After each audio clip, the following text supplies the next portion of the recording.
அடே ருத்ராஜ், இன்னைக்கு மேட்ச் பார்த்தியாடா? சும்மா குளு குளு குளுன்னு இருக்கு. எஸ்ஆர்ஹெச் 86 ரன்ல ஆல் அவுட். ஜிடி எப்படி போட்டான் பார்த்தியா? இதை கொஞ்சம் பார்த்து வச்சுக்கடா. நல்லா அவன் போட்டா மாதிரியே போடு. யார்? ஜிடி. எஸ்ஆர்ஹெச் இல்லை, நீ பாட்டு தப்பாக போட்டு தொலைக்க போகிற என்ன. ஜிடி பவுலர்ஸ் எப்படி போட்டானுங்களோ அதே மாதிரி போடு. ஹெட்டு அபிஷேக் 2 பேரும் டக்கில் தூக்கிடுங்க. அப்புறம் கீழே கொஞ்சம் அப்படி இப்படி தூக்கிக்கலாம். இஷான் கிஷன் கொஞ்சம் ஆடுவான், அவனை அட்ஜஸ்ட் பண்ணிக்கலாம், பிரச்சனை இல்லை. ஆனால் இதை காப்பி பேஸ்ட் பண்ணி 18ஆம் தேதி உருப்படியாக ஆடி தொலைங்க. எஸ்ஆர்ஹெச் நிச்சயம் தான் கொஞ்சம் பக்கு பக்குன்னு. அடுத்தது எல்எஸ்சி நம்ம அடிச்சிடலாம் எப்படின்னு தெரியும்.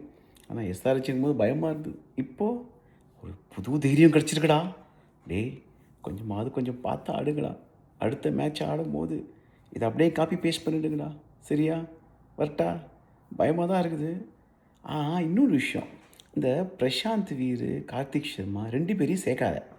அதில் ஒருத்தனை இம்பேக்ட் பிளேயராக போடு. எவனாவது ஒருத்தனை போட்டு தோலை, வேறு வழி இல்லை. இவ்வளோ ரூபா கொடுத்து எடுத்துகிட்டே ஏதாவது கொஞ்சமாவது பாலையாவது பொறுக்கலாம்ல. அப்புறம் வேறு யார்? நம்ம தூபே கூட தான் இருக்கான், அவனையும் இம்பேக்ட் பிளேயர். எத்தனை பேரடா இம்பேக்ட் பிளேயரை வச்சுக்கிறது? நம்ம ஒன்றும் புரியலடா. 11 பேரில் 5 பேர் இம்பேக்ட் பிளேயராகவே இருந்தா என்றைக்கு நம்ம படிக்கிறது? பார்த்து ஏதாவது பண்ணுங்க. 18ஆம் தேதி கொஞ்சம் உருப்படி ஆடுங்கடா.